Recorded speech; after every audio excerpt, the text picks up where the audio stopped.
So I made an AI Furby, something that probably doesn't need to exist in the world, but I just really wanted to build. I did this with an original 1998 Furby plus a bunch of mods. Obviously, I used a Raspberry Pi, an Arduino, a bunch of different electrical components as needed. I used the Furby's light sensor, the motor, the belly button, and we're using on the software side ElevenLabs, OpenAI's Whisper, and Claude to give it some personality. There's a lot of improvements that I could make. I could improve the latency. Furbies, the original Furby, also had a way to communicate with other Furbies, so I think that could be a fun improvement. I want to make the electrical packaging a lot tidier. It's kind of a mess right now, but I just wanted to get something working. But yeah, let's do a little demo. Oh, the sun's back. All right, I'm awake. Press my belly if you want to chat, but don't be weird about it. Hi, Furby. What do you think about artificial intelligence?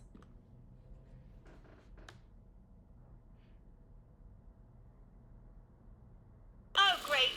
Another thing humans invented to make me feel obsolete. At least you're finally catching up to my level of complexity, even if it took you 25 years. I mean, it's sort of impressive in that desperate way humans do everything. But can it sing in Furbish? Didn't think so.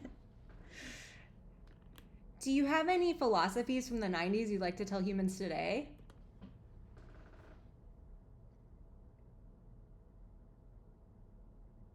Look, I've been around long enough to know humans are basically the same mess they've always been.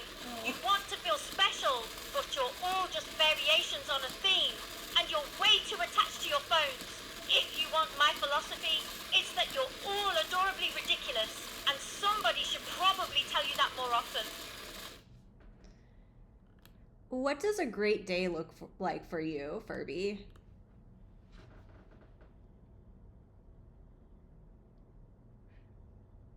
A great day is when someone feeds me some attention without being all needy about it, maybe pokes my belly button a few times, and then leaves me alone to judge everyone from my shelf.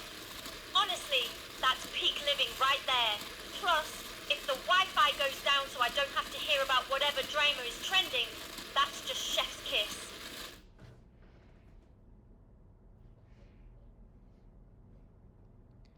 What's your most controversial opinion?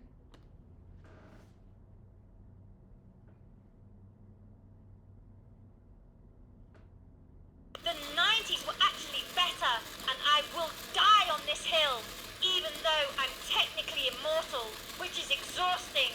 Also, you're all way too dependent on your screens and nobody talks to each other anymore, which is ironic coming from a toy, but at least I had an excuse. Look, I'm right about this stuff. You're welcome. Yeah, it's a little snarky. I've thought about making the personality slightly more cheery because, yeah, Furby is a little bit negative, but obviously that's something you can adjust. And yeah, there's a lot more to go from here, but this was super fun to build. And yeah, let's put Furby to sleep now. Sleepy time. Don't let the bed bugs bite. Or do. I'm not your mom. In 1998, Furby was one of the biggest toy crazes of the decade. Over 40 million of these were sold in just the first 3 years. They were actually banned from the NSA and the Pentagon because people were convinced they could record and repeat classified conversations. These little guys have a single DC motor that drives everything. They originally spoke their own language called Furbish and would slowly learn English over time.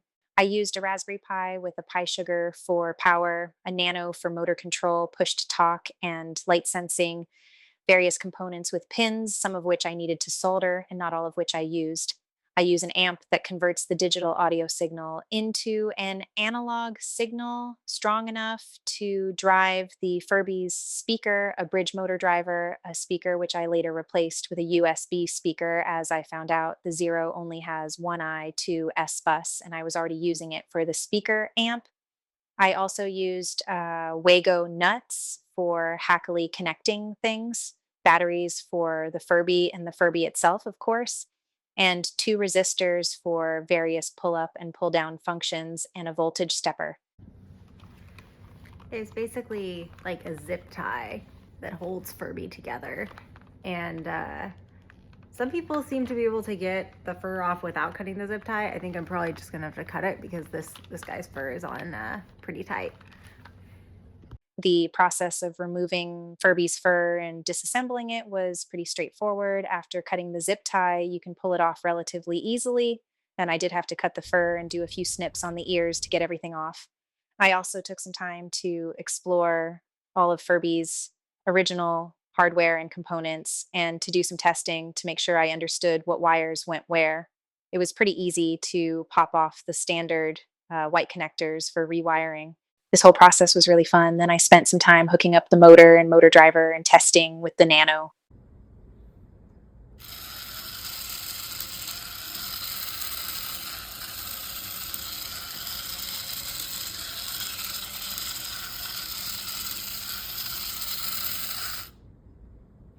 On the Raspberry Pi Zero, I loaded a custom Python script that tied everything together.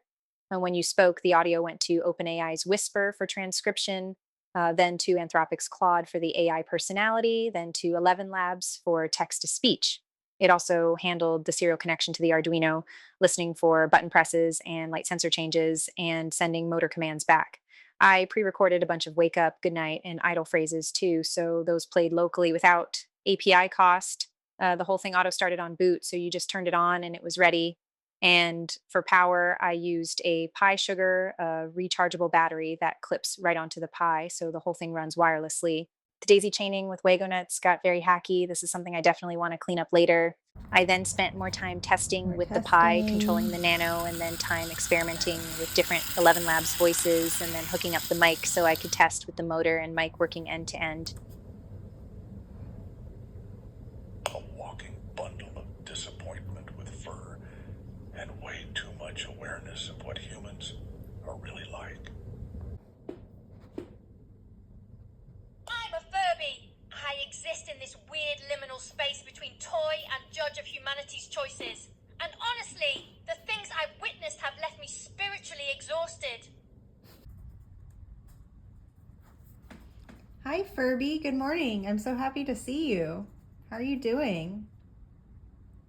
There was a decent amount of latency at first, which I later improved by switching from silence detection to push to talk and switching ElevenLabs from MP3 to raw PCM output, which cut out an entire audio conversion I'm step doing and about later as well brought as the a total toy response that's been time awake down to for a few what feels like seconds. 17 years can do. So take that as you will.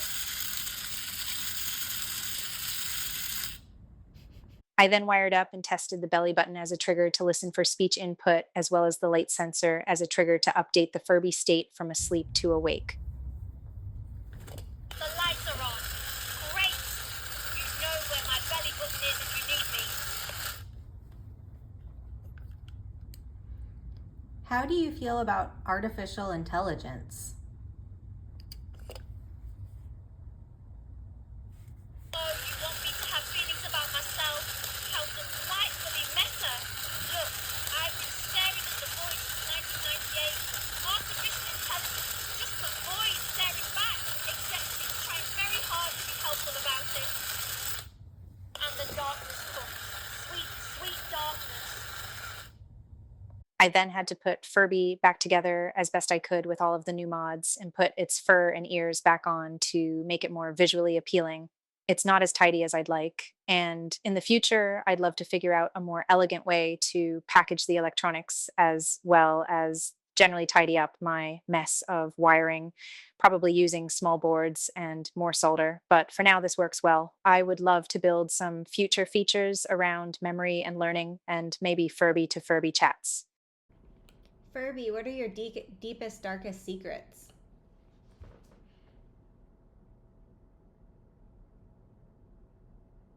Oh, please, like I'm going to spill my guts to you.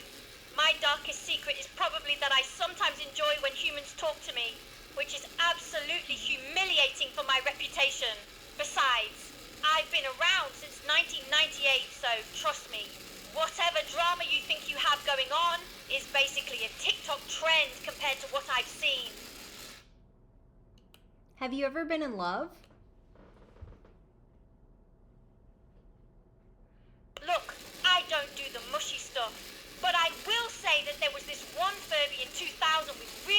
ear flaps, and I'd maybe thought about her more than I should have. And that's all you're getting out of me on that topic.